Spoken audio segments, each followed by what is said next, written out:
Buenos días, hermanos, les saludo con la paz del Señor. También saludamos a nuestros amigos que nos escuchan por el internet y por este medio de comunicación. Hoy día continuamos con esta enseñanza de hermenéutica, cómo interpretar las escrituras, y este es el tema número 5. ¿Y se acuerdan que nos quedamos en la regla número 5? Que es comparar los pasajes paralelos que tienen alguna relación entre sí o que tratan el mismo tema. Hoy vamos a ver y vamos a continuar con esta regla y vamos a irnos por favor a Isaías capítulo 53. Te alabamos, Señor. Los versículos 4 y 5. Ciertamente llevó nuestras enfermedades y sufrió nuestros dolores, y nosotros lo tuvimos por azotado, por herido de Dios y abatido. Mas el herido fue por nuestras rebeliones, molido por nuestros pecados. El castigo de nuestra paz fue sobre él, y por su llaga fuimos nosotros curados. Entonces, este texto, ¿a qué se refiere?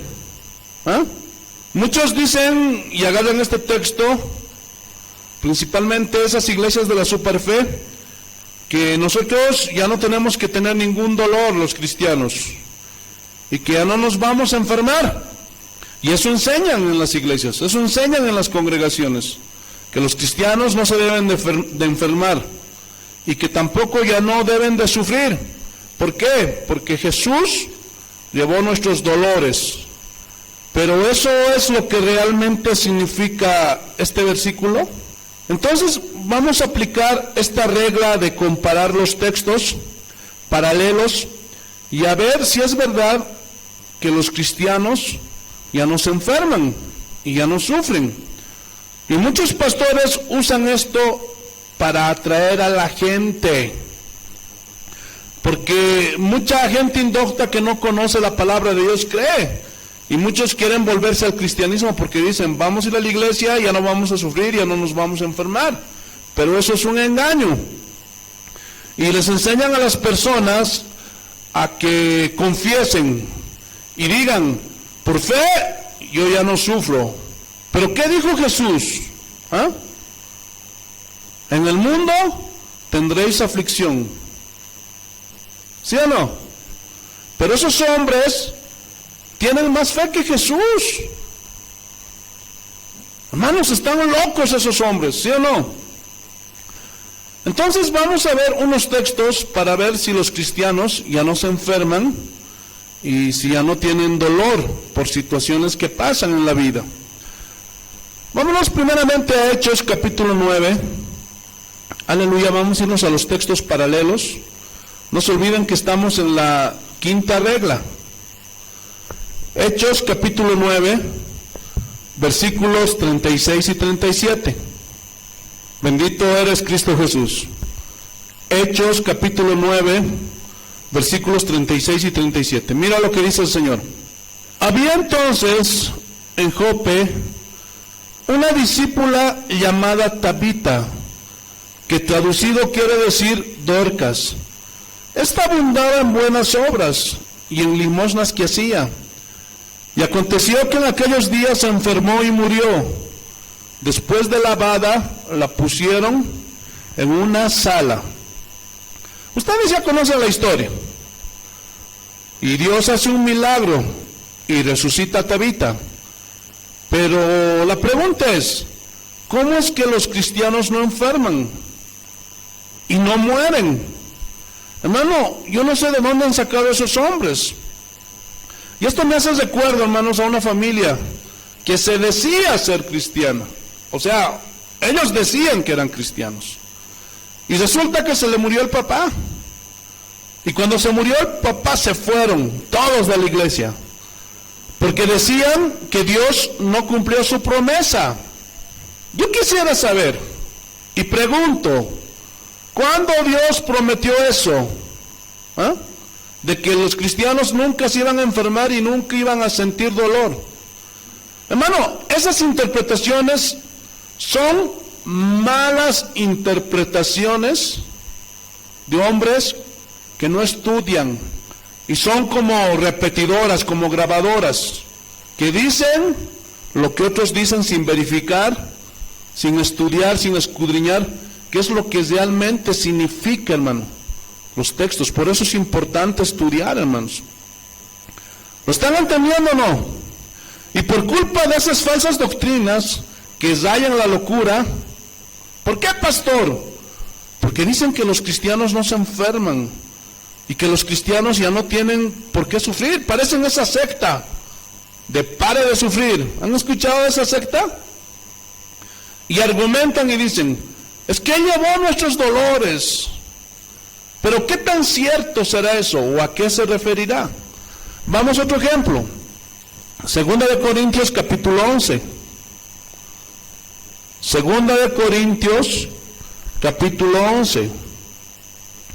Ahora, hermanos, tampoco estoy diciendo que siempre vamos a estar sufriendo o siempre vamos a estar enfermos. No, porque hay algunos que se van al otro lado. Segunda de Corintios capítulo 11, versículo 29. Segunda de Corintios capítulo 11, versículo 29. Así dice el Señor. ¿Quién enferma? Y yo no enfermo. Y aquí Pablo está diciendo que también enfermaba. Y en el capítulo 12 del mismo Segunda de Corintios habla de esa su enfermedad, del aguijón en su carne, ¿se acuerdan? Y si ustedes lo leen con calma, yo no lo voy a hacer porque el tiempo nos va a ganar. Si ustedes leen el capítulo 12 de Segunda de Corintios, del versículo 1 al 10, ahí está, hermanos, un mensajero de Satanás que lo abofeteaba. Y eso repercutió en su cuerpo. Ahora, ¿por qué Dios permitió esta enfermedad en Pablo? ¿Ah? Para que no se enalteciera, para que no se le subiera. Mano, Dios no hace las cosas por casualidad. Siempre hay un propósito y Dios sabe cómo tratar. Aleluya. Vayámonos a Filipenses, el capítulo 2, el versículo 25, y lo vamos a leer hasta el 27. Filipenses capítulo 2, versículos 25 al 27. Mira lo que dice el Señor. Mas tuve por necesario enviaros a Epafrodito, mi hermano y colaborador y compañero de milicia, vuestro mensajero y ministrador de mis necesidades. Porque él tenía gran deseo de veros a todos vosotros, y gravemente se angustió porque habéis oído que había enfermado. Pues en verdad estuvo enfermo, a punto de morir, pero Dios tuvo misericordia de él, y no solamente de él, sino también de mí, para que yo no tuviese tristeza sobre tristeza.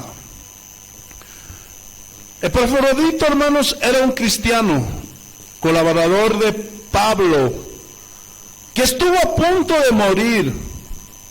¿Qué pasó ahí? ¿Será que le faltó la fe? ¿Y no tenía la superfe que pregonan hoy? ¿Ah? Gloria a Dios. Pero entonces, ¿cómo interpretar Isaías 53 a la luz de estas evidencias bíblicas de que los cristianos sí se enferman, hermanos? Aleluya. Por eso es necesario escudriñar la palabra de Dios. Vamos a otro ejemplo, vamos a Gálatas capítulo 4. Y aquí Pablo narra la enfermedad que tenía, lo que acabamos de ver en 2 de Corintios capítulo 12, versículos 1 a 10. Pero mira lo que dice en Gálatas capítulo 4, versículo 13. Gálatas capítulo 4, versículo 13. Así dice el Señor. Pues vosotros sabéis que a causa de una enfermedad del cuerpo os anuncié el Evangelio al principio. Es decir, nada impidió que Pablo siguiera su ministerio. a pesar de su enfermedad, a pesar de su dolor. Gloria a Dios. ¿Lo estás entendiendo o no? Porque él entendía que Dios es soberano y que Él controla todo, hermanos. Él conocía a Dios, no como los cristianos de hoy que se quejan. Gloria a Dios. Y cuando no salen las cosas como ellos quieren o como ellos piden, se enojan, amenazan a Dios. Yo ya no te sirvo, Dios, ya me voy. Pero Pablo no era así.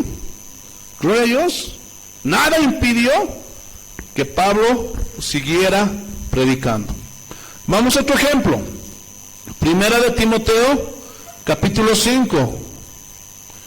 Hermanos, y estoy abundando en versículos para que tengan argumentos cuando se encuentren con uno de estos falsos. Primera de Timoteo, capítulo 5, versículo 23. Primera de Timoteo, capítulo 5, versículo 23. Mira lo que dice el Señor. Y aquí es un consejo de Pablo al joven pastor Timoteo. Ya no bebas agua, sino usa un poco de vino por causa de tu estómago y de tus frecuentes enfermedades. Entonces, Pablo está diciendo que Timoteo tenía una enfermedad en el estómago, hermano. Muchos dicen que tenía constantes diarreas. Aleluya. Ahora, la pregunta es, ¿se enferman o no se enferman los cristianos? Amén, se enferman los cristianos. Gloria a Dios. Segunda de Timoteo, capítulo 4, versículo 20. Segunda de Timoteo, capítulo 4, versículo 20. Este es otro cristiano, hermano, que le faltaba la fe. Estoy hablando con ironía, hermanos. Así dice el Señor. Erasto se quedó en Corintio, y a Trófimo dejé en Mileto enfermo. Gloria a Dios. Entonces, ¿qué les estaba pasando a los cristianos de ese tiempo? Porque a cada rato se estaban enfermando. ¿Que acaso no tendrían fe? Gloria a Dios. Entonces, ¿qué significa que Él llevó nuestras enfermedades? ¿Cómo poder interpretar Isaías 53? Entonces, para eso tenemos que ir a los versículos paralelos. Y Pedro habla de lo mismo. Esos son los versículos paralelos de Isaías 53. Y vamos a ver si se refiere exclusivamente a la sanidad física, o es que también ahí está incluida la sanidad espiritual. Hermanos, los que tienen referencia en sus Biblias, hermanos, fácilmente se van a dar cuenta. Volvamos a Isaías capítulo 53, por favor. Isaías 53. Por eso son importantes tomar en cuenta, hermanos, estas reglas. ¿Qué dice? Ciertamente llevó nuestras enfermedades y sufrió nuestros dolores. Y al final de dolores hay una letrita. En mi Biblia, por ejemplo, está la letra C. Y si tú miras en la parte de abajo, luego ahí está la concordancia. Y señala a Primera de Pedro, capítulo 2, versículo 21. Entonces, agarrando Isaías 53, versículo 4, vayámonos a Primera de Pedro, amén, capítulo 2, versículo 21. Te alabamos, Señor, te bendecimos. Primera de Pedro, capítulo 2, versículo 21. ¿A qué se estaba refiriendo cuando estaba hablando Isaías? Aquí está. Primera de Pedro, capítulo 2, versículo 21. Pues para esto fuisteis llamados, porque también Cristo padeció por nosotros, dejándonos ejemplo para que sigáis sus pisadas. Entonces, Él sufrió, dice, nuestros dolores, y nosotros lo tuvimos por azotado, por herido de Dios y abatido. ¿Para qué? para que nosotros también soportemos por causa de Cristo, para que nosotros también sigamos sus pisadas. Porque Él padeció por nosotros, dice su palabra, para dejarnos a nosotros ejemplo. ¿Lo están entendiendo o no? Ahora vamos al siguiente.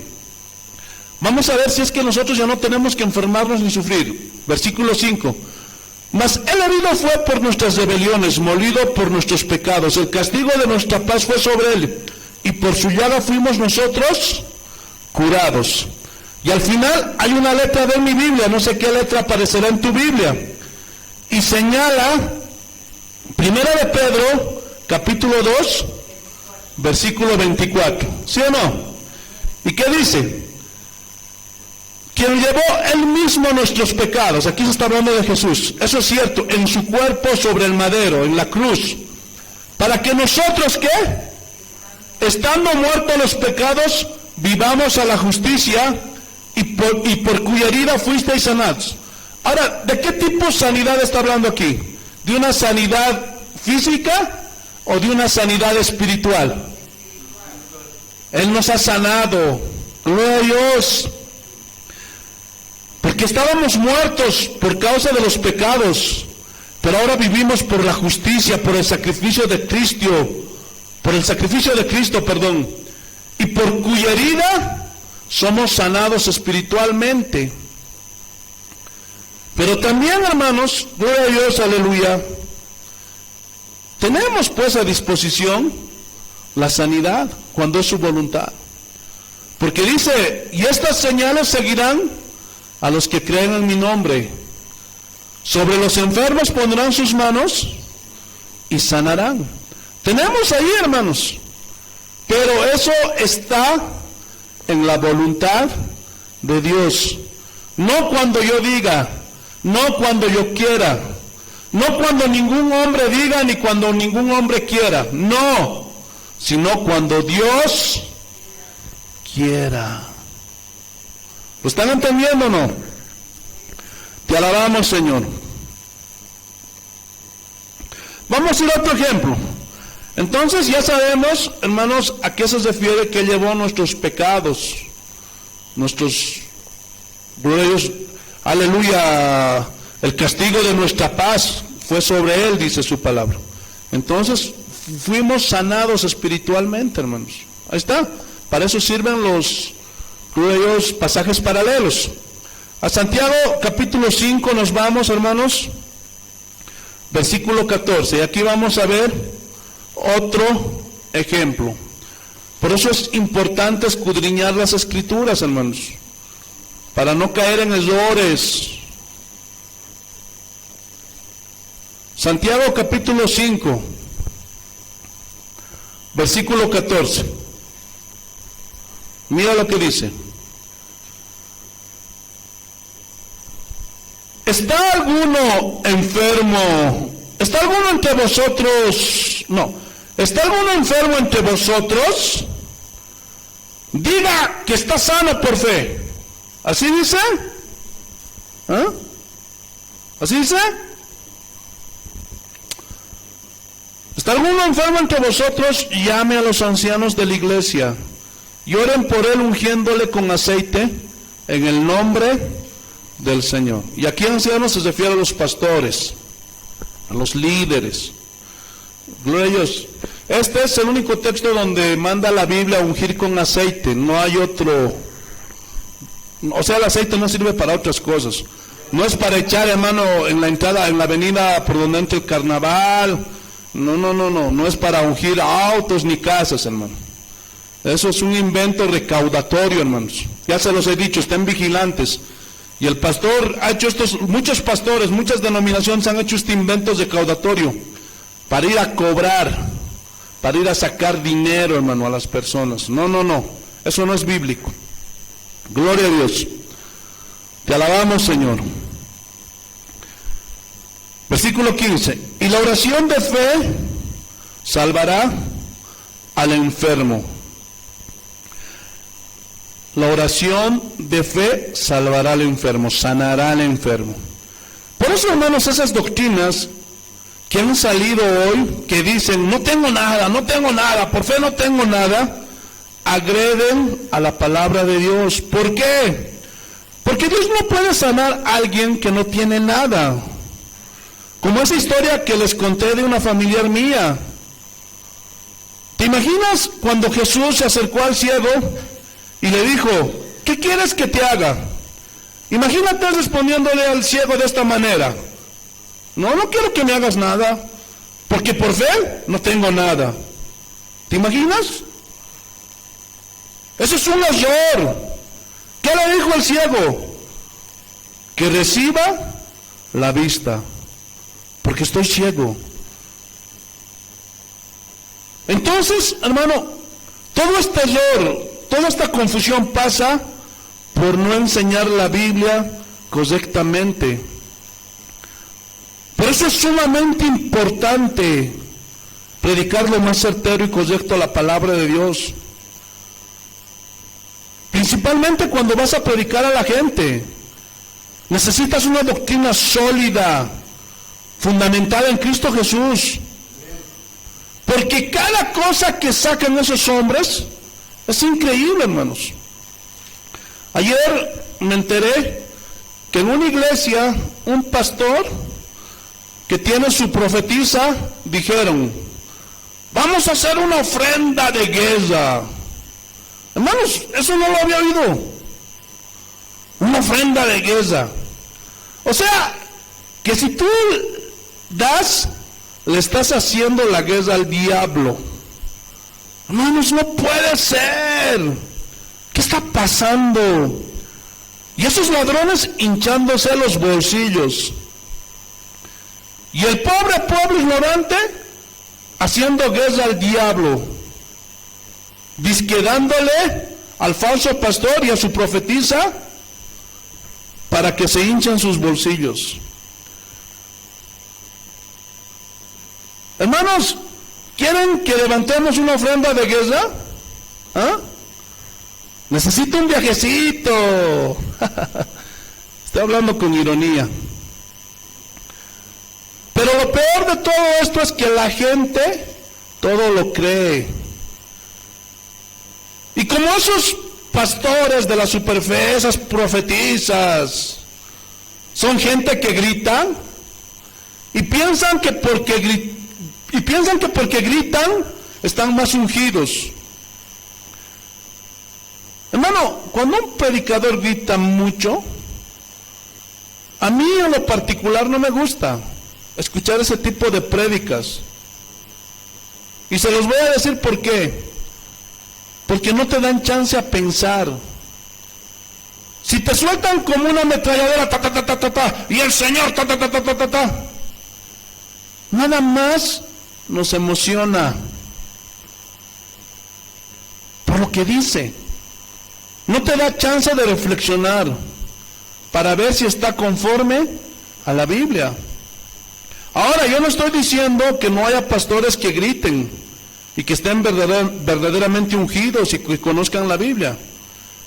Pero la mayoría de esos pastores que usan eso, mientras menos te dejan pensar, mejor para ellos. Porque así no puedes discernir y hay que tener mucho cuidado. Tengan cuidado, hermanos. Seguimos avanzando. Ahora vamos a entrar a un punto muy importante. Espero que estén agarrando sus lápices y sus cuadernos. Vamos a entrar a las figuras retóricas. ¿Qué son las figuras retóricas, pastor? Son formas de expresión que buscan conseguir un efecto mediante el uso del lenguaje. Y estas expresiones, a través de los años, se les ha dado nombres que se conoce como figuras retóricas. Y esto es propio de todos los lenguajes. ¿Por qué retóricas? Porque hablan de lo vasto de un lenguaje para expresarse. Vamos a ver la primera figura retórica, que es la metáfora. Estos nombres obviamente no están en la Biblia, Pero a través de los siglos la literatura ha definido con palabras las cosas. Es como hoy, la Real Academia Española cada cierto tiempo actualiza su diccionario de la Real Academia. ¿Por qué? Porque se van acuñando pensamientos, expresiones que se van haciendo propias de un pueblo, de una nación, y ya se hacen oficiales. Pero esta figura retórica y la primera expresión, que es la metáfora, han buscado conseguir un efecto por la manera en que se habla, por medio del uso del lenguaje. Y nos vamos a dar cuenta que la Biblia, aparte de ser la palabra de Dios indiscutible, también es uno de los escritos en la literatura universal que es uno de los más ricos en expresiones. O sea que Dios no solo es un Dios todo sabio, no solo es un Dios todopoderoso, pero no podemos decir que es un Dios culto, no. Entonces, ¿cómo podemos decir que Dios tiene vastas maneras de expresarse? Entonces, los seres humanos nos podemos expresar también a través de figuras retóricas, que son poéticas. En fin, vamos a ver la primera figura retórica, y es la metáfora. Ahora, ¿qué es la metáfora? ¿En qué consiste la metáfora? Consiste en utilizar una palabra determinada cuyo significado es otro. Ejemplo, un esposo le dice a su esposa: las perlas de tu boca. ¿Qué es eso? Un lenguaje poético, pero obviamente metafórico. ¿Por qué? Porque aquí está hablando de la blancura de los dientes. ¿Se acuerdan que en el libro de Cantares dice: tus dientes como ovejas trasquiladas? Pero eso no significa que la señora estaba sin dientes. No, por favor. ¿Ustedes han visto a una oveja cuando se la trasquila? O sea, se le quita la lanita. Hermano, la piel de las ovejitas es bien lisita y blanca. Entonces son expresiones poéticas. Y la Biblia está llena de eso, hermanos. Y cuando el estudiante de la Biblia, el cristiano, no se da tiempo para estudiar seriamente la Biblia, comete muchos errores. Ejemplo, ahora sí vamos a irnos con ejemplos bíblicos. Vayamos a 1 de Corintios, capítulo 11, versículos 23 al 26. 1 de Corintios, capítulo 11, versículos 23 al 26. Así dice el Señor: porque yo recibí del Señor lo que también os he enseñado, que el Señor Jesús, la noche que fue entregado, tomó pan, y habiendo dado gracias, lo partió y dijo: tomad, comed, este es mi cuerpo, que por vosotros es partido. Haced esto en memoria de mí. Asimismo tomó también la copa después de haber cenado, diciendo: esta copa es el nuevo pacto en mi sangre. Haced esto todas las veces que la bebiereis en memoria de mí. Así pues, todas las veces que comiereis este pan y bebiereis esta copa, la muerte del Señor anunciáis hasta que Él venga. Aquí Pablo habla de la cena del Señor, que recibió instrucciones de parte del Señor, y dice que partió el pan y se la dio a todos los apóstoles: tomad y comed, esto es mi cuerpo. Luego toma la copa, dio gracias y les dijo: beban de ella todos, porque esta es mi sangre. Y Pablo añade: porque todas las veces que comiereis este pan y bebiereis esta copa, la muerte del Señor anunciáis. Escúchenme bien, la cena del Señor es un memorial, solo es un memorial de su muerte pero también de su venida. ¿Lo están entendiendo? No hay nada, gloria a Dios, aleluya, supersticioso ni nada de eso. Simplemente cuando cenamos la cena del Señor, estamos recordando la muerte y la venida de Cristo. Y el problema está en el invento de la Iglesia Católica.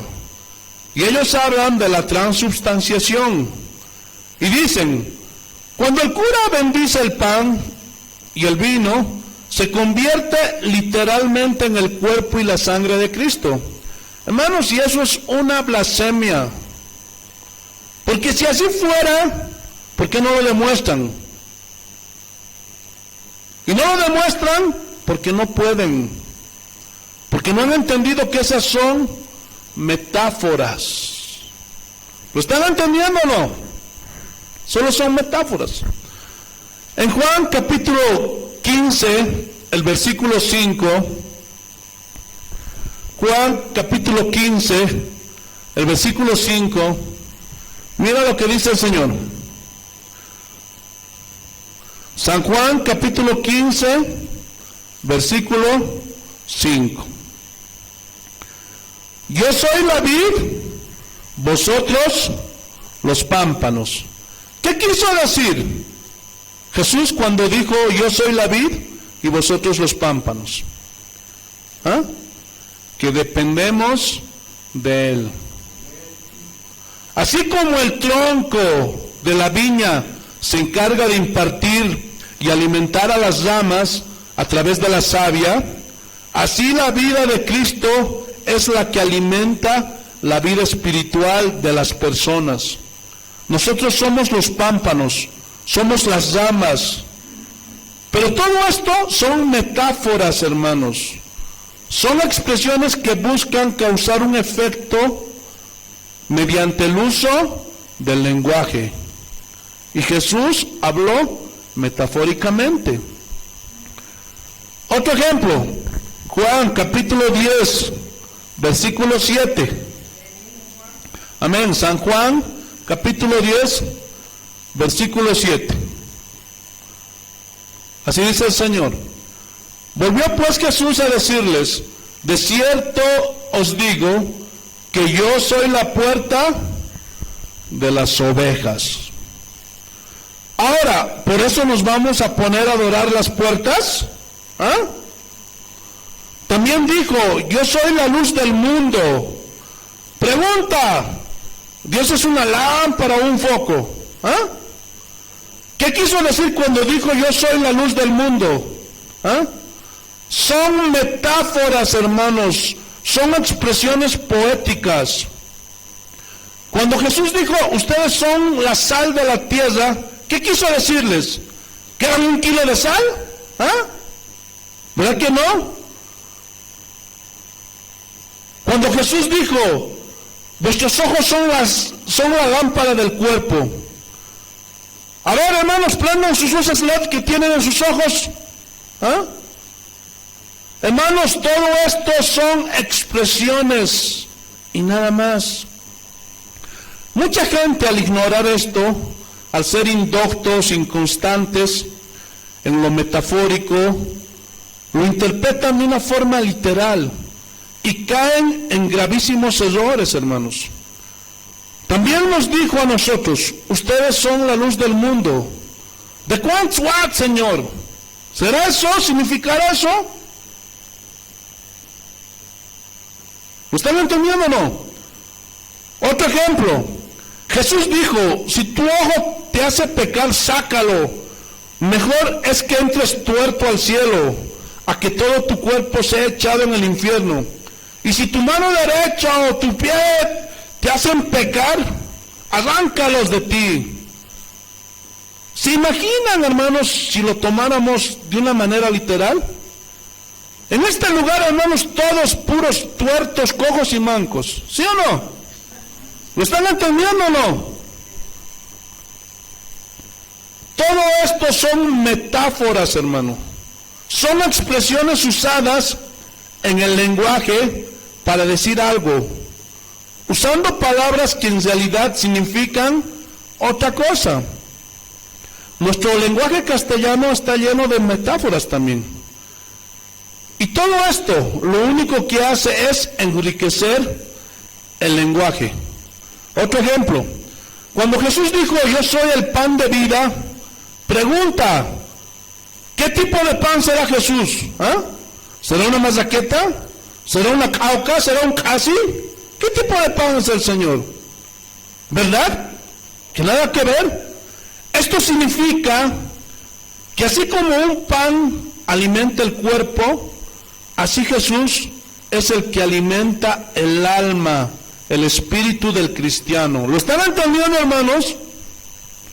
Entonces, cuando les dijo a los fariseos, el que no come mi carne y bebe mi sangre, no tiene parte conmigo. Y los fariseos, enojados, ¿cómo nos vas a dar a beber tu sangre y a comer tu carne? No somos caníbales, Jesús.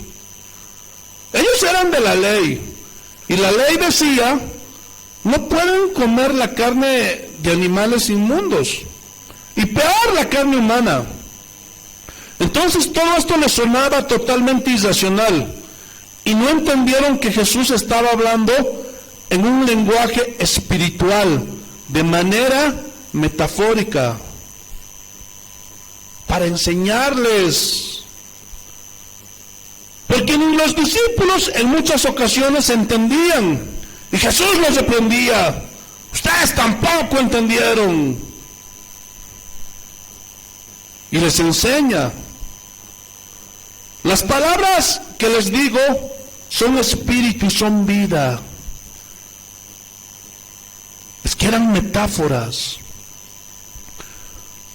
Continuamos. Vamos a ver otra figura retórica. Y se llama sinécdoque. Y consiste en hablar una parte de un todo. Hablando de un todo. Una parte de un todo o hablando de un todo. Para mencionar solo una parte. No es complicado, hermanos. Ahorita lo van a entender. Ejemplo. Cuando decimos el hombre es mortal, ¿será que nos referimos nada más a un solo hombre o a todos? Entonces, aquí se está hablando una parte para hablar de todos. El hombre es mortal. El hombre es mortal. En lugar de decir todos los hombres son mortales. Pero si se dan cuenta, en esas expresiones, todos entienden fácil, ¿sí o no? ¿Se dan cuenta o no? O es como si les dijera, están a cuentas con Dios porque toda alma es mortal. Eso está bien entendible, ¿sí o no? Entonces, se usa una parte hablando de un todo, o hablando de un todo para mencionar una parte. ¿Han oído? Nosotros los mortales. Y alguien puede decir, oiga pastor, pero los animales también son mortales. Pero cuando decimos nosotros los mortales, estamos diciendo todos los hombres, incluyendo las mujeres, son mortales. Pero en nosotros, en nuestra mente, no está incluyendo a las vacas. ¿Verdad que no? Ahora vamos a los ejemplos bíblicos. Vamos a la Biblia, Hechos capítulo 24. Y aquí está Pablo ante Félix haciendo su defensa. Hechos capítulo 24, versículo 5. Hechos capítulo 24, versículo 5. Mira lo que dice. Porque hemos hallado que este hombre es una plaga, imagínate una plaga, Pablo, y promotor de sediciones entre todos los judíos, por todo el mundo, y cabecilla de la secta de los nazarenos. por todo el mundo. ¿Qué se entiende por todo el mundo? ¿Será que fue todo el globo terráqueo? Pregunta, ¿llegó también a Bolivia? No. Esto se refiere a todos los lugares que ellos conocían.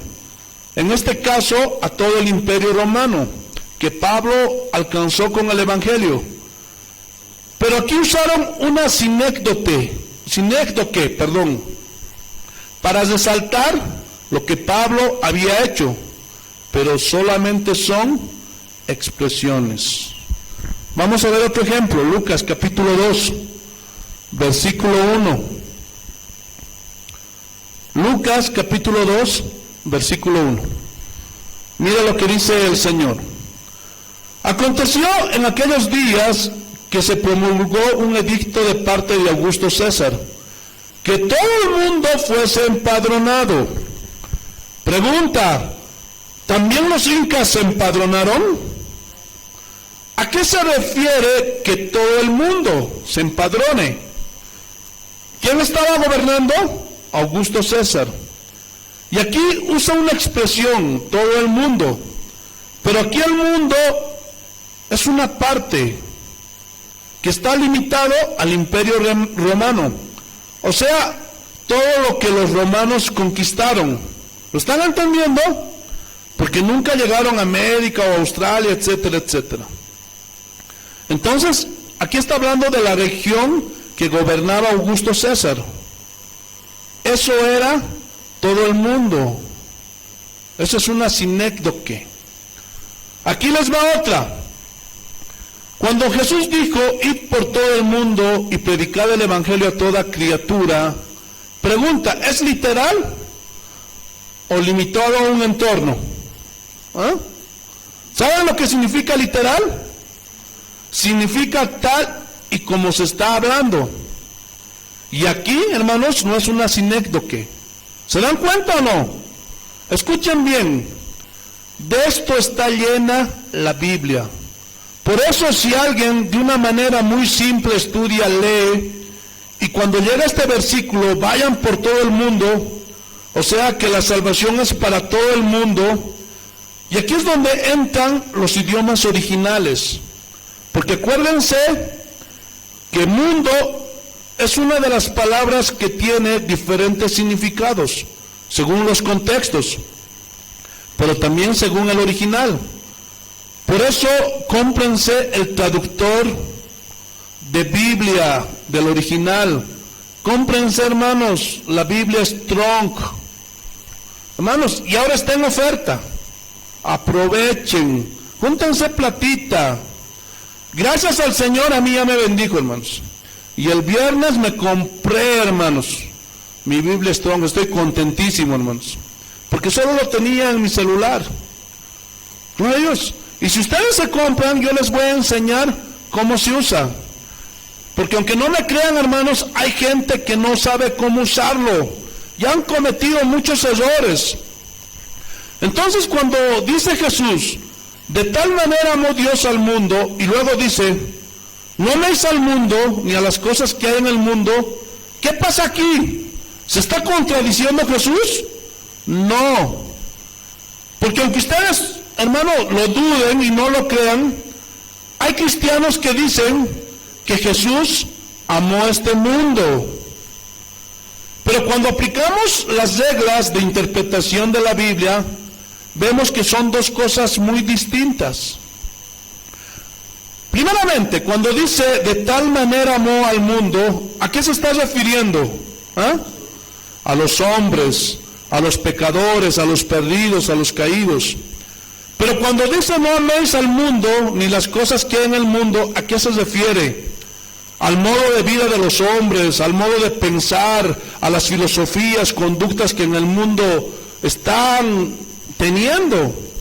Entonces, como la Biblia está llena de expresiones así, y si no lo sabes, es una tristeza ver tanto error en la iglesia de hoy.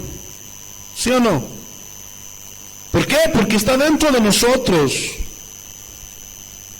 Y da mucha pena por lo que dicen y por lo que hacen. Por eso, hermanos, sean estudiantes serios de la Biblia. Hay muchos ejemplos más, pero no podemos verlos todos. Pero ustedes llénense de esta materia hermenéutica, de estos principios.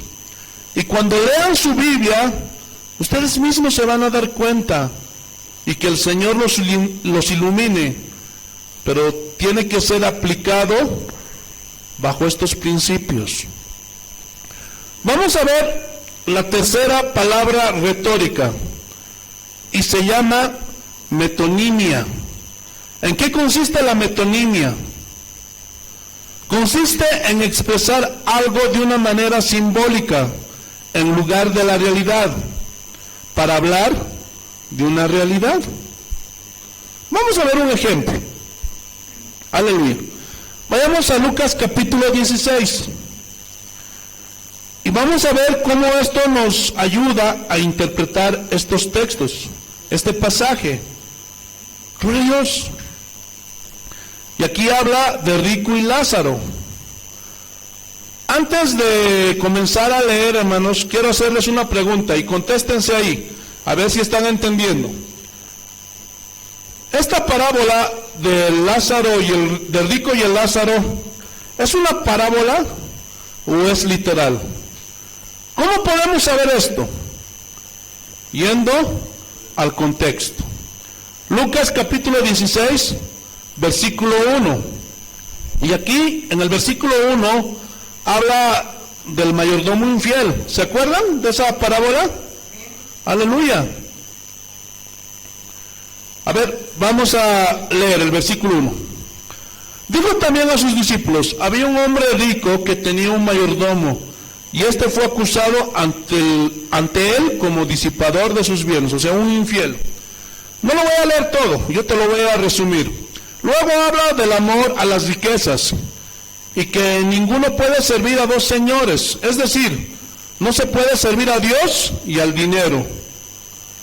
Te tienes que definir, o sirves al dinero o sirves a Dios. Entonces inmediatamente después está otra enseñanza, versículo 16. Mira lo que dice: la ley y los profetas eran hasta Juan. Desde entonces el reino de Dios es anunciado y todos se esfuerzan por entrar en él. Es decir, todos los que, nada puede ser quitado ni disminuido de la palabra. ¿Lo están entendiendo o no? Y pone todo en orden. Y dicen, todos los profetas fueron hasta Juan. Y hasta ahí, todo ya está escrito. Ni nadie puede añadir ni quitar lo que está escrito. Versículo 17. Pero más fácil es que pasen el cielo y la tierra a que se frustre una tilde de la ley. O sea, la palabra de Dios se va a cumplir. Se va a cumplir, hermanos, todo lo que dice la Biblia. ¿Lo están entendiendo o no? Luego, versículo 18. Todo el que repudia a su mujer y se casa con otra, adultera. Y el que se casa con la repudiada del marido, adultera. Entonces, ¿qué está diciendo aquí Lucas? Que todos los que son recasados son adúlteros. Y nadie va a poder cambiar eso, aunque se pasen de vivos. Pero ya se los he explicado. Si alguien lo hizo en la ignorancia, o llegó a la iglesia y en su ignorancia se recasó, hermano, Dios va a tener misericordia con esos hombres. Pero dentro de la iglesia, hermanos, si algún vivillo quiere recasarse, quiere tomar otra mujer, o la mujer quiere buscarse otro hombre, son adúlteros. Y los que conociendo hacen eso, ¿qué dice la Biblia sobre los adúlteros? No entrarán en el reino de los cielos. Y a eso se está refiriendo, y a nadie va a poder cambiar eso. Y a nadie va a poder decir, no, que el adulterio es una forma, porque ustedes saben que merecemos ser felices, y muchos inventos, y a veces con la misma mujer o el mismo hombre no se pueden estar tantos años, y son filosofías que quieren penetrar a la iglesia para cambiar la palabra de Dios. Pero hermanos, la Biblia no cambia, la Biblia es la misma, ese es el contexto, lo vimos arriba, ni nadie añade, ni nadie quita. Pero este es el punto. Versículo 19. Había un hombre rico que se vestía de púrpura y de lino fino y hacía cada día banquete con esplendidez. Ahora, mientras yo voy leyendo, quiero que ustedes analicen si esta enseñanza es literal o es una parábola. Versículo 20. Había también un mendigo llamado Lázaro que estaba echado a la puerta de aquel lleno de llagas. Y ansiaba saciarse de las migajas que caían de la mesa del rico, y aún los pelos venían y le lamían las llagas. Aconteció que murió el mendigo y fue llevado por los ángeles al seno de Abraham. Pregunta, ¿el seno de Abraham es literal o es simbólico? Es literal. Por eso tienen que saber leer la Biblia. ¿Cómo saber si es literal o simbólico?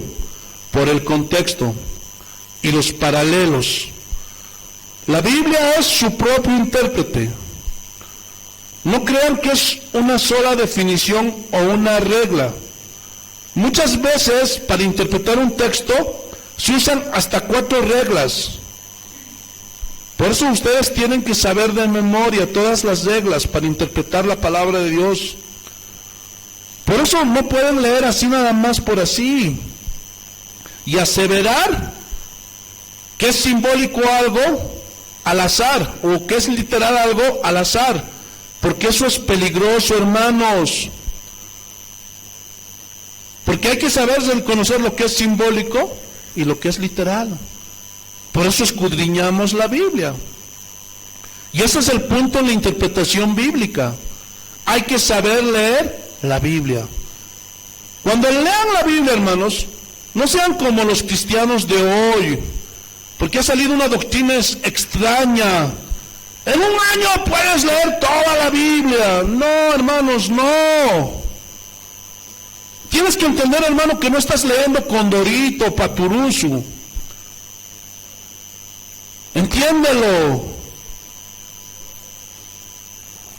Porque si lo lees sin meditarlo, sin examinarlo, estás perdido. Tienes que entender que estás leyendo las enseñanzas de Dios, la palabra de Dios. Por eso tómalo con seriedad. Seguimos. Versículo 22. Y murió también el rico y fue sepultado. Y en el Hades, pregunta, ¿el Hades es simbólico o literal? Es literal. Por eso para predicar te tienes que preparar. Hermano, cuando estamos estudiando, te puedes equivocar. Pero cuando te toque predicar a la gente, hermano, no te puedes equivocar. ¿Por qué? Porque puedes mandar a la gente al infierno si interpretas mal la Biblia. Por eso, hermanos, esos hombres que están torciendo las escrituras no se están dando cuenta con quién se están metiendo. Y ese día, si no se arrepienten, derechitos al infierno. Derechitos al infierno todos esos hombres. Ahora, les recuerdo que somos hombres y que sí nos podemos equivocar. Por eso, hermanos, necesitamos prepararnos concienzudamente. Porque si eres un holgazán, eres un flojo, prefieres estar tras el televisor, afanado tras el dinero, tras el trabajo, hermano, ya pues, hermano. ¿Qué vas a poder enseñar?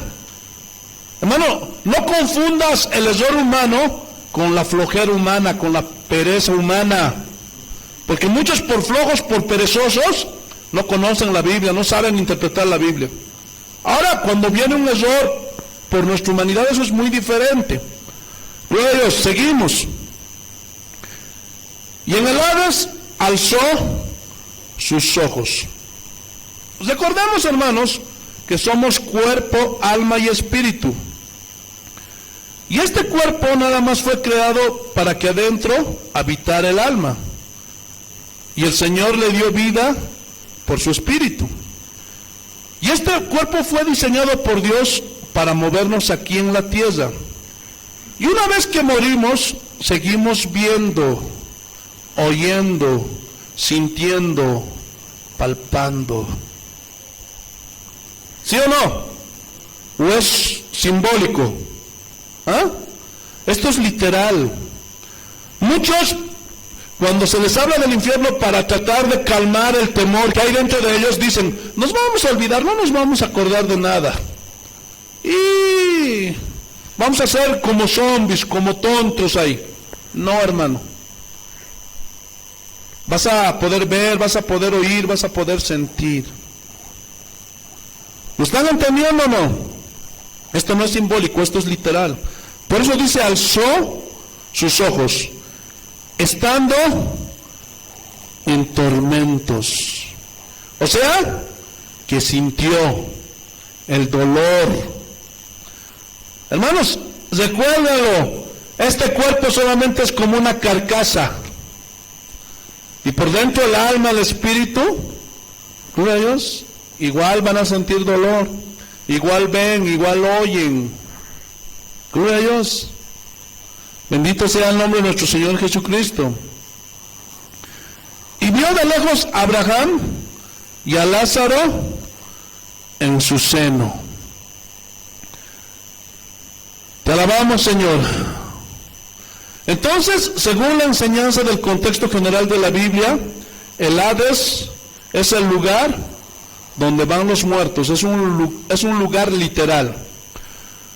Pero dice que hay una cima, hay una parte donde se separan y ponen a los justos en ese lugar llamado el seno de Abraham, y en la otra parte van los injustos, pero parece que se pueden ver unos con otros.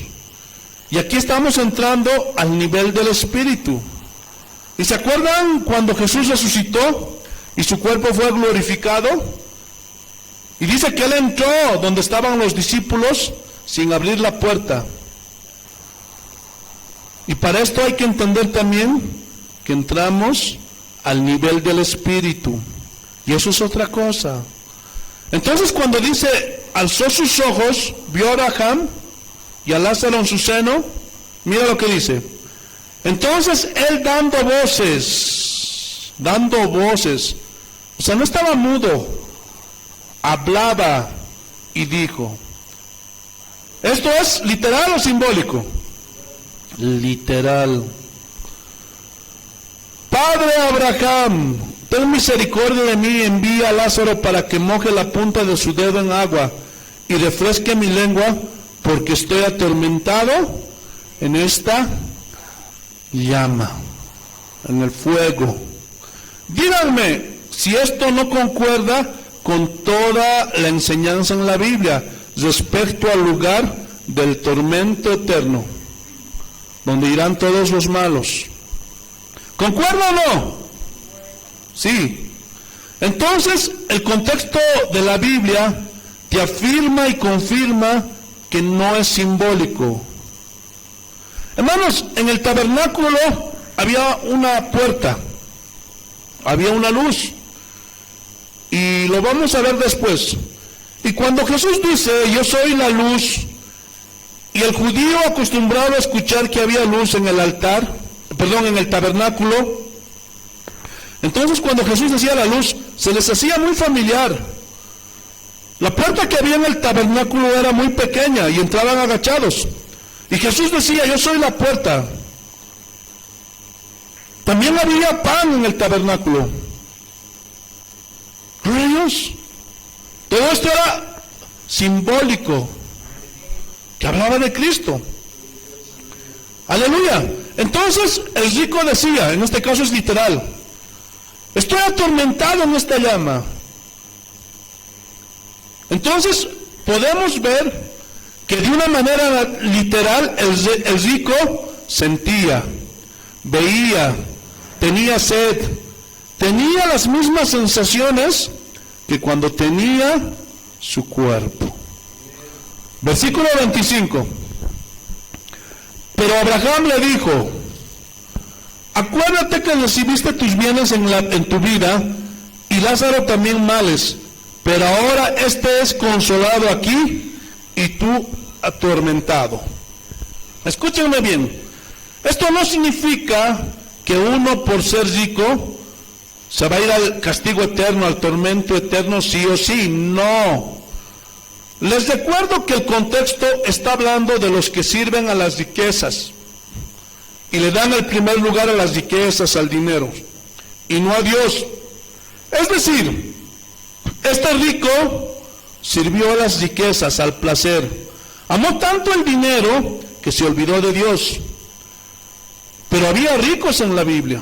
Ejemplo, Abraham fue rico, pero siempre le dio el primer lugar a Dios. Ahora quiero aclarar algo. No caigan, hermanos, en el error de decir que es pecado ser rico. No. El pecado está en amar las riquezas más que a Dios y dar el primer lugar a ganar dinero, a las riquezas, en lugar de poner el primer lugar a Dios. Ese es el pecado. Y si no sabes esto, hermano, te van a manipular por tu ignorancia. Porque en muchas iglesias de hoy, hermanos, los bandidos, esos lobos, dicen, es pecado ser rico. Sí, hermanos, hacen eso sus pastores. ¿Para qué? Para abusar de la gente. Y en sus prédicas, hermano, para sacar el dinero cuando ven una persona. Yo conocí el caso de una señora, hermanos, que tenía mucho dinero, porque sus papás le heredaron, sus papás trabajaban y les fue bien. Y cuando esta mujer se convirtió al cristianismo, en una iglesia es pecado ser rico. Y dice que le sacaron todo, hermanos. Todo lo que tenía, hermanos. Pero estos bandidos, sí tienen buenas casas, se echan sus viajes en avión, hoteles 5 estrellas, buenos autos. Hermano, ten cuidado con eso. Ser rico no es pecado. El pecado es que tú ames más las riquezas y le des el primer lugar a hacer riquezas antes que a Dios. Ese es el pecado. Espero me lo estés entendiendo. Versículo 26. Además de todo esto, una gran cima está puesta entre nosotros y vosotros, de manera que los que quieren pasar de aquí a vosotros no pueden, ni de allá pasar acá. Pregunta: cuando uno se muere, es seguro que se va a ir a uno de estos dos lados. Pero ¿será que se puede salir del cielo o del infierno? La respuesta es no. Entonces, ¿qué con esas supuestas almas que dicen que vuelven? Hermanos, la enseñanza general de la Biblia dice que las almas no vuelven. Y aquí es donde Satanás engaña a la gente. Es que vi a mi abuelita, pastor, y se me apareció después de que la enterramos. Hermanito, hermanita, quiero decirte, no era tu abuelita, era Satanás disfrazado de tu abuelita. En mi casa, pastor, hay ruidos, la puerta se abre, la ventana suena. Echa fuera esos demonios en el nombre de Jesús. ¿O qué estabas haciendo? Susodicho hermanito, susodicha hermanita. Versículo 27. Entonces le dijo: te ruego pues, Padre, que le envíes a la casa de mi padre. O sea, que enviara a Lázaro con su familia. Versículo 28. Porque tengo 5 hermanos para que les testifique, a fin de que no vengan ellos también a este lugar de tormento. O sea, es real, es el lugar de tormento. Hermanos, por eso apunten a irse con el Señor Jesús. Versículo 29. Y Abraham le dijo: a Moisés y a los profetas tienen, óiganlos. Pero pastor, Moisés ya se murió hace muchos años y ni su cuerpo se encontró porque Miguel se lo llevó. Y dice que tuvo que pelear con el diablo por el cuerpo de Moisés. Hermanos, ¿alguna vez se han preguntado por qué pasó esto? ¿Ah? Hermanos, el diablo quería que se encuentre el cuerpo de Moisés para que los judíos le hagan una tumba. Porque el diablo sabe pues cómo son los seres humanos de idólatras. ¿Cómo son los hombres, hermanos? Van y visitan las tumbas y hacen idolatría. Hermanos, por favor, si algún ser querido se te muere, ahora con eso no te estoy diciendo que lo botes a la calle o en la esquina, no. Ve, cómprales un nichito, aleluya, pero hasta ahí, olvídate. ¿Lo estás entendiendo o no? No te preocupes por pagar por el nicho, hermano. Porque si fue un buen cristiano, va a resucitar, pero no con ese cuerpo con el cual tú le enterraste. Su cuerpo va a ser glorificado. Así que no te preocupes por eso. Ahora, si no fue un buen cristiano, ya sabes, hermano, peor todavía. ¿Lo están entendiendo o no? Aleluya. Entonces, los judíos se caracterizaban por eso, por ser súper idólatras. ¿Se acuerdan que Dios le dijo a Moisés: te vas a morir por haberme desobedecido y no vas a entrar a la tierra prometida? ¿Se acuerdan o no? Y cuando Moisés muere, dice que hubo una guerra y dice que se peleó Miguel y Satanás por el cuerpo de Moisés. Gloria a Dios. Y se lo tuvo que llevar Miguel. ¿Quién creen que ganó? ¿Miguel o Satanás? Miguel. Por eso, hermanos, pásense al bando de los vencedores. Entonces, ¿qué significa Moisés y a los profetas tienen? Óiganlos. Esto se refiere a las escrituras, a la palabra de Dios. Oigan las escrituras. Versículo 30.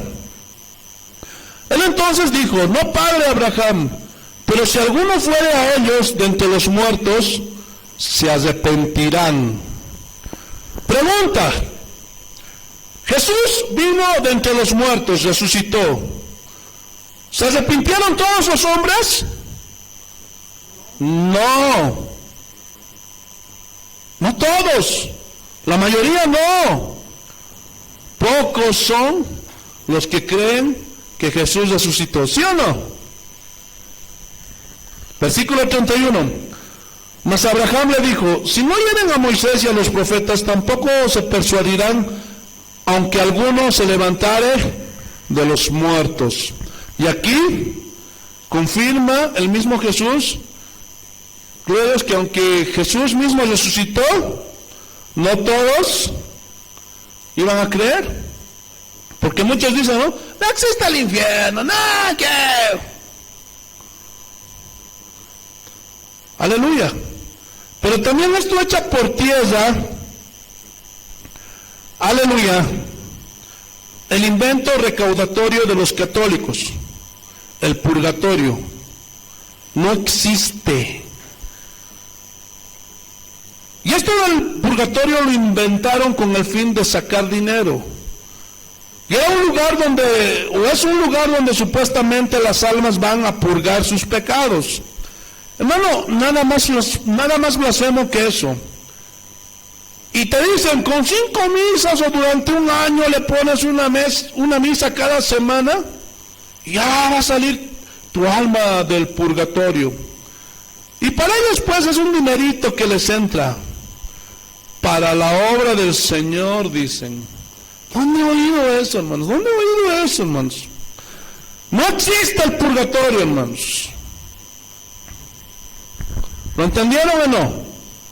Vamos a otro ejemplo. Juan capítulo 13, el Evangelio de San Juan capítulo 13, versículo 1. ¿Qué dice el Señor? Juan capítulo 13, versículo 1. Así dice el Señor. Antes de la fiesta de la Pascua, pregunta, ¿la Pascua era literal o simbólica? ¿Ah? La Pascua era literal, pero a la vez simbólica. ¿Por qué? Porque simbolizaba la muerte de Cristo. ¿Qué más dice?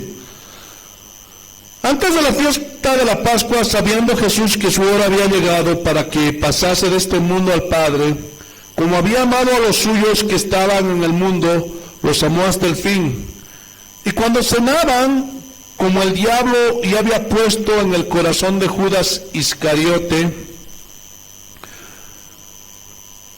Ahora, ¿Jesús estaba hablando simbólicamente o literalmente del diablo? ¿Ah? ¿Ah? Aquí el diablo es simbólico o literal. ¿Ah? Es literal, hermanos, es real. Pero ¿qué con esos que dicen, el infierno no es real? El infierno está en nuestra tierra. Hermanos, qué equivocados que están. Y eso es triste, porque se están engañando, se están dando falsas esperanzas para decir que el infierno, el diablo no es real, hermano, es real. Gloria a Dios. Jesús los reprenda. ¿Qué más dice? En el corazón de Judas Iscariote, hijo de Simón, que lo entregase, sabiendo Jesús que el Padre le había dado todas las cosas en las manos y que había salido de Dios y a Dios iba. Se levantó de la cena y se quitó su manto y tomando una toalla se la ciñó. Luego puso agua en un lebrillo y comenzó a lavar los pies de los discípulos y enjuagarlos con la toalla con que estaba ceñido. Pregunta, ¿lo que hizo Jesús era simbólico o les estaba enseñando que tenían que lavarse los pies unos a otros? ¿Ah? Esto es algo simbólico, pero la pregunta es, ¿por qué muchos lo hacen literal? Hermanos, ¿hay algún mandamiento que diga que debemos de lavarnos los pies los unos a los otros? Sí, pastor, porque Jesús dice, vosotros también debéis lavar los pies los unos a los otros. ¿Eso significará? Yo he visto, hermanos, que en algunas iglesias cristianas y algunas sectas hacen esto. Pero la pregunta es, ¿será literal o simbólico? Primero, el hecho fue literal, sí. Pero Jesús con esto enseñó que debemos hacer una ceremonia. Yo te lavo los pies y tú me lavas los pies. Entonces la pregunta es, ¿qué cuando algunos se lavan los pies? ¿Es un mandato bíblico o se les ocurrió? ¿Y qué acusantes? A veces somos los hombres, ¿verdad? Vamos a estudiar el pasaje, versículo 6. Te alabamos, Señor. Entonces vino Simón Pedro y Pedro le dijo, Señor, ¿tú me lavas los pies? Pedro reaccionó con una lógica muy humana. ¿Por qué? Porque ese era el trabajo de un siervo. Y Pedro le dijo, ¿cómo tú siendo el rey del universo me vas a lavar los pies a mí? Entonces, ¿qué le estaba enseñando Jesús? Con ese acto literal, de lavar los pies. ¿Qué le estaba enseñando a Pedro? Humildad y servicio. Recuerdo que cuando yo era joven, me invitaron a una secta. Esas veces, como te dije, no tenía el conocimiento que ahora tengo. Y me invitaron a una de esas sectas, donde acostumbraban a hacer eso. Era una amiga de mi mamá. Y la señora que me invitó, hermanos, era pues una mujer terrible. Siempre trataba mal a las personas, siempre gritaba, terrible, hermano. Mala. Y yo recuerdo que cuando mi mamá me llevó a esa reunión, esa señora me dijo, te voy a lavar los pies, Pregunta, ¿qué sería mejor? ¿Que lave los pies a las personas o que cambie la señora su forma de ser? ¿Ah? Sí, que cambie. Porque ¿para qué hacer un show de lavarnos los pies si en la vida cotidiana es una mujer terrible, con sus cosas heréticas y siempre atacando, agrediendo, diciendo que ella está en la verdad y no sé qué, y descalifica a medio mundo?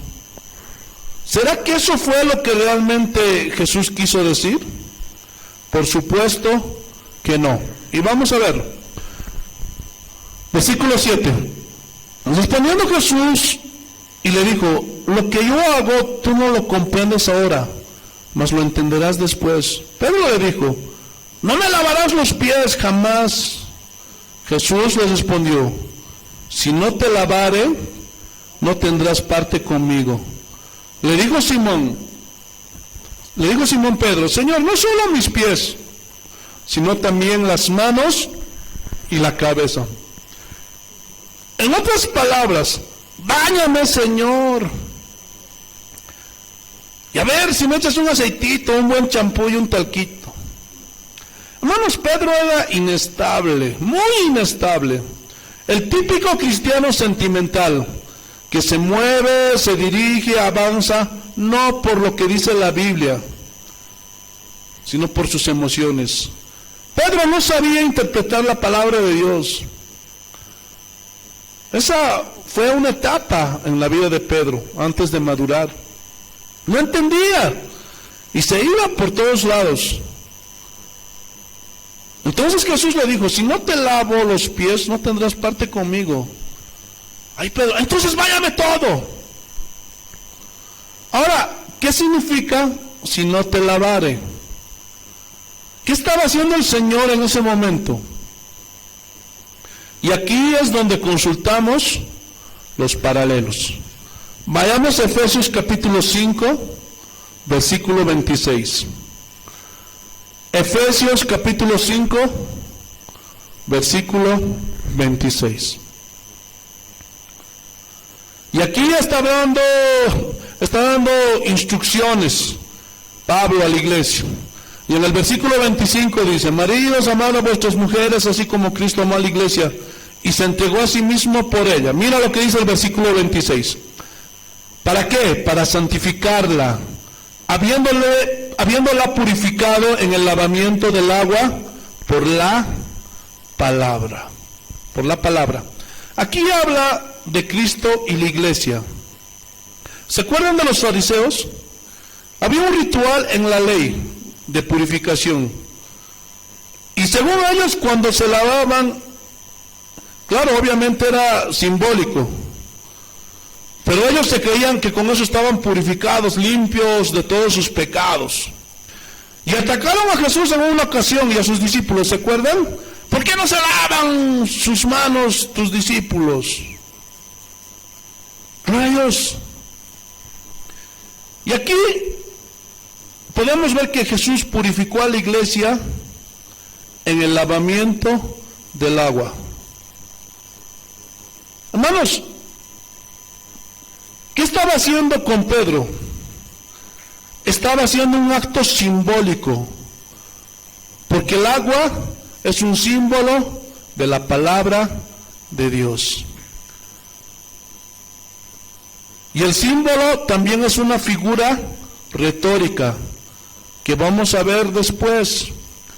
Y le dijo: si no te lavo, no tienes parte conmigo. Entonces, ese si no te lavare significa purificar el alma. ¿Por medio de qué? De la palabra de Dios. ¿Ustedes se acuerdan lo que dice Juan 17? Cuando el Señor estaba orando al Padre: santifícalos en tu verdad, tu palabra es verdad. Pero en Hebreos capítulo 10, versículo 22, vayamos a Hebreos capítulo 10, versículo 22, por favor. Acerquémonos con un corazón sincero, en plena certidumbre de fe, purificados los corazones de mala conciencia y lavados los cuerpos con agua pura. Ahora, esto significará, hermano, que nuestros pecados, que cuando cometemos un pecado, gloria a Dios, vamos a tener que lavarnos, vamos a tener que bañarnos los cristianos para estar puros y santos. ¿Así será? ¿Eso significará?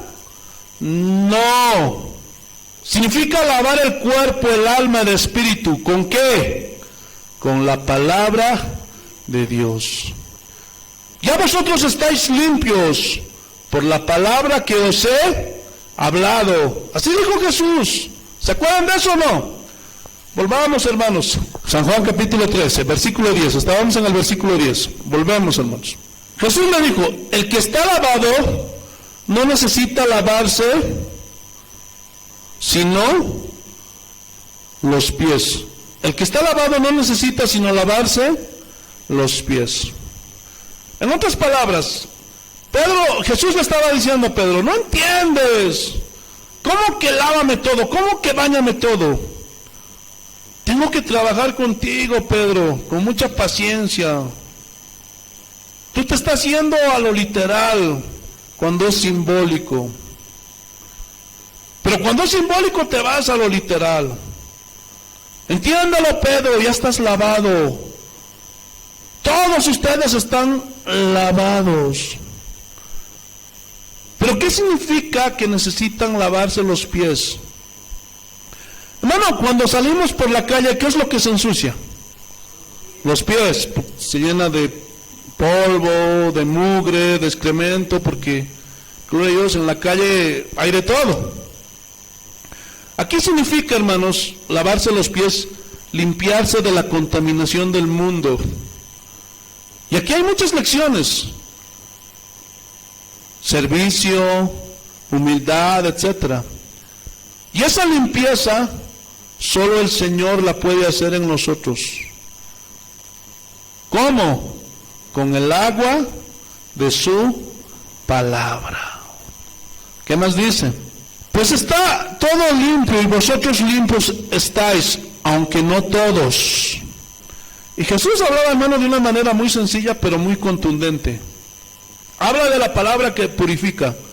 Y luego dice que los pies están sucios. Ustedes ya están limpios, pero hay uno que no lo está. Y los discípulos, todos desconcertados. Y sigue sucediendo lo mismo.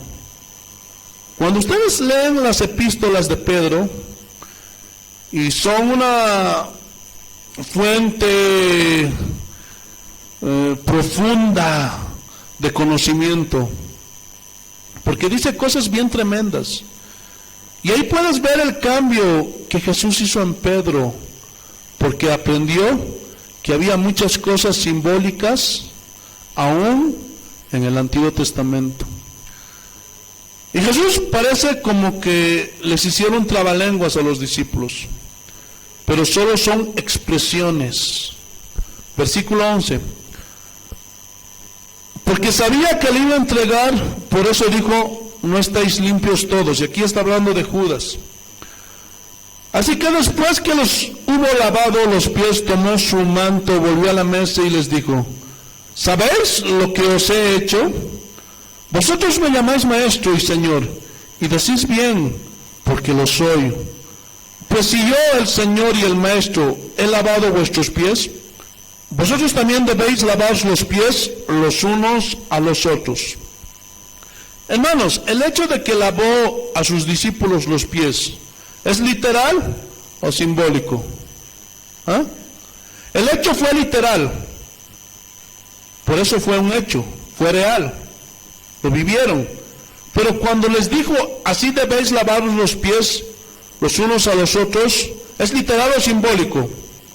Por supuesto que es simbólico. ¿Por qué? Porque no se ve un ejemplo en la Biblia de que se lavaran los pies los unos a los otros entre los apóstoles después de que se fue Jesús, en Hechos de los Apóstoles. Oye, Pedro, ven, ¿me vas a lavar los pies? No, si ahora le toca a Pablo.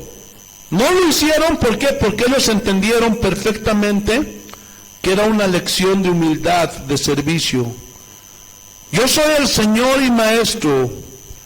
Yo no vine para ser servido, sino para servir y dar mi vida en rescate de muchos.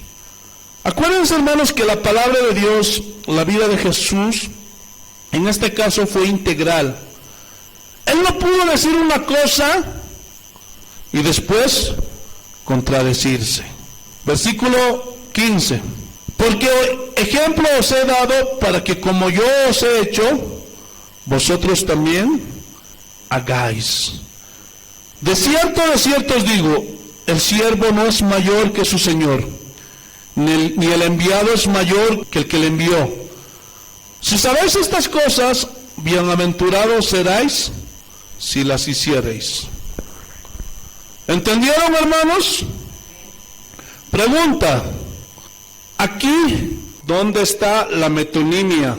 En si no te lavare. Ahí está la metonimia. ¿Por qué? Porque está expresando algo de una manera simbólica, en lugar de una realidad. Está espiritualizando Jesús para que entendamos todos. Hermanos, por hoy aquí quedamos. Somos Casa de Oración en Oruro, Bolivia.